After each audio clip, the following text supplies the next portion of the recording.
What's going on YouTube? Keith Vape here. I'm taking you guys through my results for week 4. Now these are all full results, so I'm not hopping on here to share my amazing winnings with you guys. That's not the point of this video. The point of this video is to go over what we thought going into Sunday, how we came up with these lineups, how can we improve for next time around, and yeah, so let's go over these lineups. Previously, if you scroll to my earlier videos from last year, I was playing the $9 slant a lot. Had a lot of success, multiple top 10 finishes. You can see my results. But again, lately, this year, I've been really busy Sunday mornings. I have a daughter now, plus I play in a league, basketball league, so it's hard to crunch 150 lineups Sunday. So I've been sticking to single entry and 3 entry max type contests. And last week I played a total of $450, $150 per lineup. I played in the power sweep, 700K power sweep. And here's my results. Let's go over it. Let's see what we did wrong, what we did right, and let's get better together. That's the whole point. Results. Terrible week. Now, you guys can probably see in the thumbnail, I was pretty big on Washington defense. Now, you're going to think I'm stupid or retarded because of how they played and how they've looked in the past 3 weeks. And normally, I like to take a look at the opponents that these teams faced. Through the first 3 weeks, you really don't know much about any football team because of opponents, who they've played. And if you look at Washington, they've been getting torched by bad offenses. The Giants torched them. Mediocre teams have been looking good against this defense, but I figured that this would be the week that they finally wake up. The front seven for Washington is way too strong. I am a Washington fan, so I made maybe this was a little bit of a biased opinion, but they destroyed me, and they really destroyed the thought process because when I played Washington defense, I didn't want any part of Cordell Patterson, obviously, 4,900 on Draftkings. Goes off, looks like Christian McCaffrey out there, plays 1/4 of the snaps, and has 3 touchdowns. 34.9 Draftkings points. And here I am with Washington defense, believing them that they would come around for me this time around. I had a little mini correlation over there with Antonio Gibson. You guys can see that. In this particular lineup, I had Ezekiel Elliott, mainly because I wanted to leverage the field, right? Everybody was playing Dak. He's pass catchers, so I said, let's go the opposite way of this game. Let's get Sam Darnold, let's get Robbie Anderson, and let's bring it back with Ezekiel Elliott. Now, only 3 lineups I had. Like, if I was playing more lineups, I would have altered some of these Carolina pass catchers, but didn't really have the luxury to do that, so we went with Sam Darnold as our core. Robbie Anderson didn't hit. It was a leverage play. Wanted to be there. Normally he's very quiet, and then he just goes off. If you look at his career, he goes off that 1 week, and I wanted to be there. This wasn't the week for him. Didn't happen. DJ Moore goes off again at high ownership. Right? We brought it back. The idea here was correct. I'm not upset about my thought process at all. Washington defense destroyed me here. Plus, Gibson really didn't do much. I wanted that correlation there. One of the worst plays of the week for most DFS people, including myself, was Odell Beckham Jr. Earlier in the week, everybody was talking about, he's 2% owned, 3% owned. Come Sunday, he was 24% owned. Why? Because he's a household name. Odell Beckham is a name. He hasn't done quite anything, really, in a while. Honestly, I should have looked at ownership come Sunday. Come Sunday around noontime. I didn't do that. I stuck with him. I figured Cleveland would have to pass this game. Minnesota has a great offense, but their defense held up. Minnesota really couldn't get anything going. And when you see my other lineups, you're gonna see that I was pretty high on Dalvin Cook. Didn't go the way we planned. We had Michael Pittman as a one-off. He's been a target machine, target monster. This was a bad call, though, because I had a feeling that Jonathan Taylor would have a good game and the defense would hold up against this Miami offense, and they did. But it wasn't like Pittman wasn't like a play against that like when he was against the Rams, because when they were down they were playing catch up the whole time.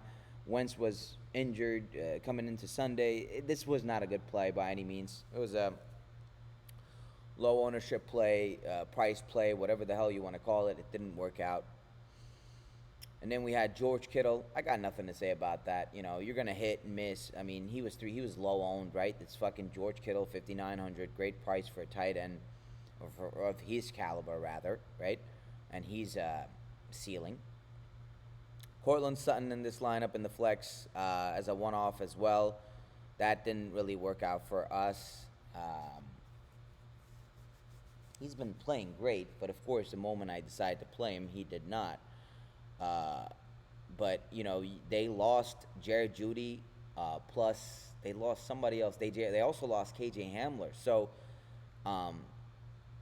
it's only a couple of guys that could have been getting the targets here. It happened to be Noah Fant in this case. Sutton didn't work out. We moved on. Again, Washington defense. That front seven is, I don't know what's going on with this team. Again, Patterson looks like McCaffrey. Matt Ryan all of a sudden has a great game, like the best game of the year or for this year for him rather. So I don't want to talk about it. We move on to the next lineup. Terrible, 123.94 DraftKings points. Terrible. This was a terrible lineup. Again, another terrible lineup. Justin Fields. What the hell was I thinking, right? Most of you will say, but I was trying to get at least like 20 DraftKings points from him. This was a price play. I don't like this lineup. Actually, I like my lineup that scored lower than this. I'm gonna because of the thought process again. We had the same core. The foundation of the lineup again was the same. All three of the lineups had the same foundation: Elliott, Gibson, Washington defense. Right? That's. I told you guys why I played Elliott. Low owned. And he was basically the running back for the Cowboys. He was the lowest owned of the bunch, and then we went the other way. I should have had Sam Darnold here again. Didn't work out. Again, Odell Beckham in this stupid lineup. Fuck me. We had a little mini correlation with Metcalf and Sermon. That didn't work out. Metcalf had a mediocre game, and I guess he got somewhat injured. I wasn't even aware that he got injured, but I had a little stack over there with Justin Fields and Cole Kmet, no bring back. This was just a straight up price play.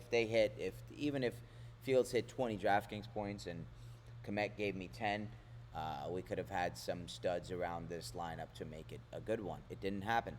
But anyways, we move on. Last lineup,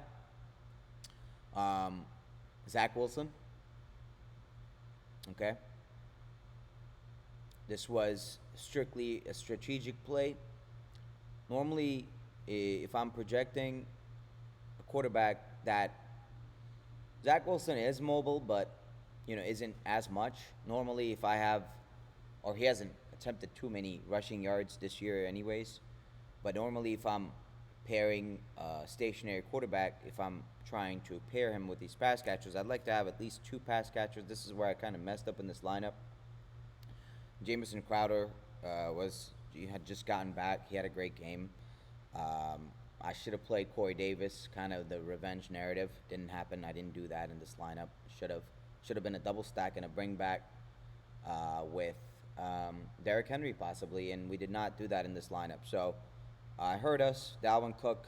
I told you guys I figured this was going to be a high scoring game.